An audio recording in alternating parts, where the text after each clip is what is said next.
اس کی چال میں ایک عجیب سی محتاطی تھی، جیسے وہ ہمیشہ اس خوف میں رہتا ہو کہ کوئی پھر سے اسے اور حسن کو چھین نہ لے۔ اس کے کندھے سخت تھے اور اس کی آنکھیں ہر کونے کو باریک بینی سے دیکھ رہی تھی، جیسے وہ خطرے کو بانپ لینا چاہتا۔ اور دوسری طرف حسن بالکل مختلف تھا۔ جب عائشہ نے اسے پہلی بار ڈنگ سے دودھ پلایا تو وہ بھوک سے بے قابو ہو کر زور زور سے رونے لگا، لیکن جیسے اس کا پیٹ بھرا تو وہ آہستہ آہستہ پرسکون ہو گیا۔ پہلی بار وہ کسی محفوظ جگہ پر سویا تھا، اس کی ننھی سی سانسیں ہموار ہونے لگیں اور وہ عائشہ کی باہوں میں ایسے سمٹ گیا جیسے پہلی بار کسی نے واقعی اسے اپنا لیا۔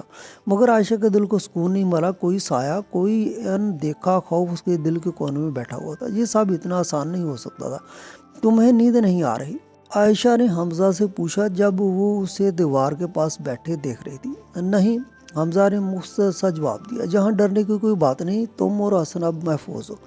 عائشہ نے نرمی سے کہا تاکہ اس کی آواز پر اعتماد لگے۔ حمزہ نے کوئی جواب نہ دیا، بس اپنی جگہ خاموش بیٹھا رہا، جیسے کسی چیز کا انتظار کر رہا۔ تم سو سکتے ہو حمزہ، عائشہ نے کہا، اگر میں سو گیا اور وہ آ گئی تو؟ حمزہ کے سوال نے عائشہ کے اندر خوف کی ایک لہر دوڑا دی۔ کون؟ اس نے دھڑکتے دل کے ساتھ پوچھا۔ حمزہ نے آہستہ سر اٹھایا، اس کی آنکھوں میں خوف اور یقین کا عجیب سا امتزاج جھلک رہا تھا۔ امی، عائشہ کچھ کہنے والی تھی کہ اچانک دروازے پر زور زور سے دستک ہونے لگی۔ گہری اور باری آواز اتنی تیز تھی کہ پورا کمرہ گونج اٹھا۔ حمزہ جھٹکے سے کھڑا ہو گیا، اس کے ہاتھ خود مٹھیوں میں بند ہو گئے اور اس کے چہرے کا رنگ اڑ گیا۔ وہ آ گئی، اس نے سرگوشی کی۔ عائشہ نے فوراً حسن کو گدے پر لٹایا اور دروازے کی طرف بڑھی۔ اس کی انگلیاں کنڈی پر رک گئیں، اندر ایک عجیب سا خوف سرایت کر گیا۔ اس نے گہری سانس لی اور دروازہ کھولا۔ باہر سلمیٰ کھڑی تھی، اس کی آنکھیں سرخ تھیں، چہرے پر غصے اور نشے کا ملا جلا اثر تھا۔ اس کی چال لڑکھڑا رہی تھی، لیکن آنکھوں میں کوئی جھجک نہ تھی۔ تو کیا سمجھتی ہے تو میرے بچوں کو مجھ سے چھین لے گی؟ اس کی آواز باری اور کڑک تھی۔ دروازے پر کھڑی عائشہ پیچھے نہ ہٹی۔ تم نے انہیں بازار میں چھوڑ دیا تھا، کیا تمہیں اندازہ بھی ہے کہ ان کے ساتھ کیا ہو سکتا تھا؟ عائشہ نے سخت لہجے میں کہا۔ سلمیٰ کی آنکھیں سکڑ گئیں، اس کی سانسیں تیز ہو رہی تھیں۔ مجھے سب پتہ ہے، اس نے رکتے ہوئے کہا، پھر آہستہ آہستہ آگے بڑھی۔ مجھے بس پیسے چاہیے، مجھے پیسے دے دو اور میں انہیں چھوڑ دوں گی۔ عائشہ کے وجود میں غصے کی ایک لہر دوڑ گئی۔ تمہیں پیسے چاہیے؟ اس نے تیز لہجے میں دہرایا۔ سلمیٰ نے کوئی جواب نہ دیا۔ کمرے کے اندر حمزہ دروازے کے پاس دبک کر کھڑا تھا، اس کی انگلیاں کپڑے کو زور سے جکڑے ہوئی تھیں۔ عائشہ نے گہری سانس روکی، پھر اندر گئی اور الماری سے کچھ نوٹ نکالے۔ وہ جانتی تھی کہ یہ درست نہیں ہے، مگر اس وقت بچوں کو بچانے کا یہی ایک راستہ تھا۔ اس نے آہستہ سے پیسے سلمیٰ کی طرف بڑھائے۔ اب جاؤ، اس نے سختی سے کہا۔ سلمیٰ نے جھپٹ کر پیسے پکڑ لیے۔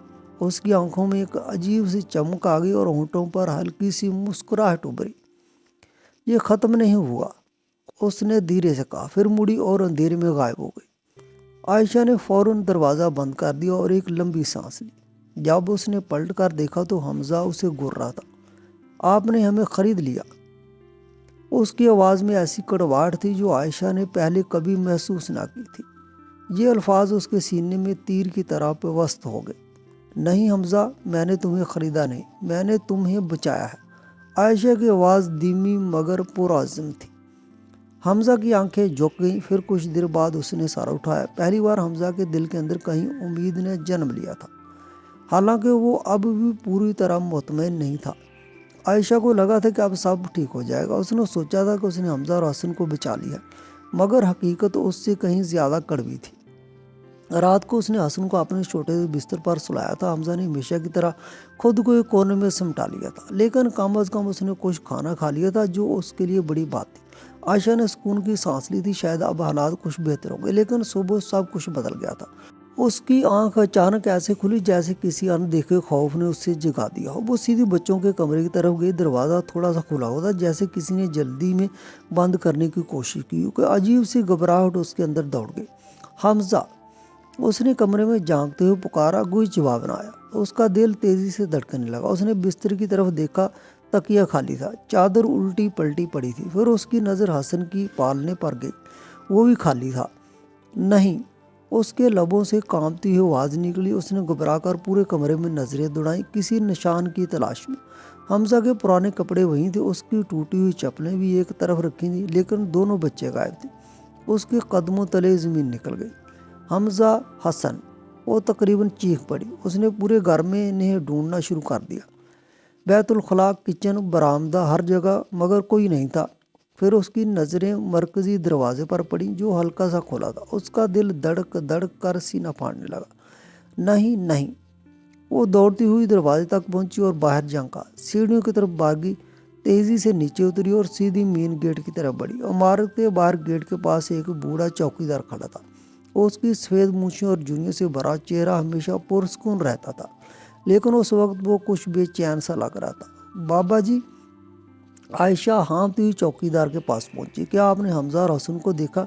چوکیدار نے تیوری چڑھائی۔ ارے بی بی، ابھی تو ان کی ماں آئی تھی اور انہیں لے گئی۔ یہ الفاظ عائشہ کے کانوں میں دھماکے کی طرح گونجے۔ کیا؟ اس کی آواز کانپ گئی۔ کب؟ کیسے؟ چوکیدار نے سر کھجایا۔ بس ابھی تھوڑی دیر پہلے وہ زبردستی اندر گھسی اور کہنے لگی یہ اس کے بچے ہیں۔ میں نے روکا لیکن وہ زور زور سے چلانے لگی، بولی کہ وہ ان کی اصل ماں ہے اور کوئی اسے روک نہیں سکتا۔ عائشہ کے ہاتھ سن ہو گئے، دماغ بالکل خالی سا ہو گیا۔ نہیں، اس کے لبوں سے دبی دی آواز نکلی۔ اس نے کپکپاتے ہاتھ سے موبائل نکالا، نمبر ملایا، کال سیدھی ویلفیئر آفس میں لگی۔ جیسے فون کنٹیکٹ ہوا، اس نے گھبراہٹ میں کہا سلمیٰ میرے بچوں کو اٹھا کر لے گئی، آپ کو کچھ کرنا ہوگا۔ دوسری طرف ٹھنڈی سی آواز آئی، میڈم اگر وہ ان کی حیاتیاتی ماں ہے، اس کے پاس کوئی قانونی حق ہے تو ہم ابھی کچھ نہیں کر سکتے۔ عائشہ کی سانس رک سی گئی۔ کیا؟ وہ تقریباً چیخ پڑی۔ وہ انہیں پہلے ہی سڑک پر مرنے کے لیے چھوڑ چکی ہے، وہ شرابی ہے، اسے ان کی کوئی پرواہ نہیں۔ دیکھیے، ہمیں اس معاملے کی تحقیق کرنی ہوگی، ابھی کے لیے ہمیں مداخلت نہیں کر سکتے۔ فون کٹ گیا۔ عائشہ کے ہاتھ سے موبائل تقریباً گر ہی گیا۔ یہ ہو کیا رہا ہے؟ اس نے اپنے اندر ابھرنے والے غصے کو روکا اور خود اس سنبھالنے کی کوشش کی۔ اگر سلمیٰ حمزہ اور حسن کو لے گئی تھی تو کہاں لے کر گئی تھی؟ اس نے سوچنے کی کوشش کی۔ حمزہ نے پہلے کیا کہا تھا؟ اگر میں سو گیا اور وہ آ گئی تو؟ وہ ڈرتا تھا، لیکن صرف سلمیٰ سے نہیں، کچھ اور بھی تھا۔ عائشہ نے تیزی سے لوگوں سے پوچھ گچھ شروع کی۔ وہ گلی گلی پھرنے لگی، پڑوسیوں سے سوال کیے، بازار کے دکانداروں سے بھی پوچھا۔ آخر کار ایک ریڑھی والے نے سر ہلایا۔ ہاں، میں نے دیکھا تھا، سلمیٰ ایک آدمی سے بات کر رہی تھی۔ کیسا آدمی؟ عائشہ نے فوراً پوچھا۔ لمبا، کالے کوٹ میں، لوگ اسے راجہ بھائی کہتے ہیں۔ یہ سنتے ہی عائشہ قدموں تلے زمین نکل گئی۔ راجہ بھائی، ایک ایسا نام جسے سنتے ہی پورے علاقے کے لوگ کانپ اٹھتے تھے۔ وہ اس علاقے کا سب سے خطرناک آدمی تھا۔ جرائم، اسمگلنگ، ناجائز دھندے، ہر جگہ اس کا نام تھا۔ اور اب حمزہ اور حسن اس کے پاس تھے۔ عائشہ کے پیٹ میں مروڑ اٹھا۔ وہ جانتی تھی کہ اب اس کے پاس کوئی دوسرا راستہ نہیں بچا، اسے انہیں واپس لانا ہی ہوگا۔ حمزہ کی انگلیاں عائشہ کی ہتھیلی کو سختی سے پکڑی ہوئی تھی۔ اس کی گرفت اتنی مضبوط تھی کہ عائشہ کو محسوس ہوا جیسے اگر وہ ہاتھ چھوڑ دے تو یہ بچہ کسی اندھیرے میں ڈلک جائے گا۔ دونوں عدالت کے بیچوں بیچ کھڑے تھے، جہاں سب کی نظریں ان پر جمی ہوئی تھی۔ کمرہ عدالت بالکل خاموش تھا، ہر سانس، ہر حرکت جیسے تھم گئی تھی۔ جج اونچی کرسی پر بیٹھے تھے، ان کے سامنے کئی فائلیں کھلی تھیں، مگر ان کی نظریں بس حمزہ پر ٹکی تھی۔ عائشہ کے سامنے سلمیٰ بیٹھی تھی، اس کی آنکھیں سرخ تھیں، ہونٹ خشک، مگر چہرے پر وہی غرور اور سختی تھی جو ہمیشہ رہتی تھی۔ اس کے وکیلوں کے لبوں پر عجیب سی مسکراہٹ تھی، جیسے اسے یقین ہو کہ وہ مقدمہ جیت چکا ہے۔ وکیل نے کرسی سے اٹھتے ہوئے حمزہ کی طرف دیکھا۔ حمزہ، تم اپنی ماں سے محبت کرتے ہو نا؟ کمرہ اچانک اور زیادہ سناٹے میں ڈوب گیا۔ سب کی نظریں حمزہ پر تھیں۔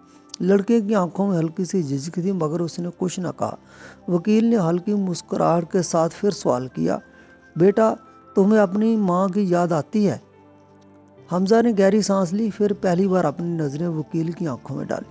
اس کی آواز پرسکون مگر مضبوط تھی۔ مجھے اس ماں کی یاد آتی ہے جو میں نے ہمیشہ چاہی تھی، مگر وہ ماں نہیں جو یہ ہے۔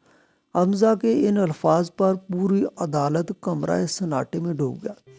سلمیٰ کا چہرہ یکدم سفید پڑ گیا۔ جج چند لمحے خاموش بیٹھے رہے، پھر انہوں نے گہری نظر کاغذات پر ڈالی اور فائل کے صفحات پلٹنے لگے۔ کمرہ عدالت انتظار میں ساکت تھا۔ عائشہ کی ہتھیلیاں ٹھنڈی ہو گئی تھیں، اس کی سانسیں رکی ہوئی سی لگ رہی تھی۔ آخر کار جج نے سر اٹھایا اور ان کی گونجتی ہوئی آواز آئی، سنجیدہ اور فیصلہ کن آواز کمرے میں پھیل گئی۔ یہ عدالت فیصلہ سناتی ہے کہ حمزہ اور حسن کی مستقل سرپرستی عائشہ کو دی جاتی ہے۔ چند لمحوں تک کسی کو سمجھ ہی نہ آیا کہ ہوا کیا ہے۔ پھر حمزہ نے آہستہ سے پلکیں جھپکائی اور عائشہ کی طرف دیکھا۔ اس کی آنکھوں میں سوال جھلک رہا تھا۔ اس کا مطلب یہ ہے کہ ہم یہاں رہ سکتے ہیں؟ اس کی آواز میں وہ ہلکی سی امید چمک رہی تھی جسے وہ اب تک دل میں دبائے بیٹھا تھا۔ عائشہ کی آنکھوں سے آنسو بہنے لگے۔ اس نے مسکرا کر سر ہلا دیا۔ ہاں حمزہ، اس کا مطلب ہے کہ اب سے تم ہمیشہ یہیں رہو گے۔ ایک لمحے کے لیے حمزہ کچھ نہ بولا، پھر اچانک آگے بڑھا اور عائشہ کو زور سے گلے لگا لیا۔ چلو گھر چلتے ہیں۔ ماں عائشہ نے اپنی آنکھیں بند کر لیں اور حمزہ کو مزید مضبوطی سے پکڑ لیا۔ اب وہیں تھے جہاں انہیں ہونا چاہیے تھا۔ دوستو، اس کہانی کے بارے میں آپ کی کیا رائے ہے؟ کمنٹ سیکشن میں ضرور بتائیں۔ اگر کہانی اچھی لگی تو لائک ضرور کریں۔ اگر آپ نے ابھی تک ہمارا چینل سبسکرائب نہیں کیا تو ابھی سبسکرائب کر لیں۔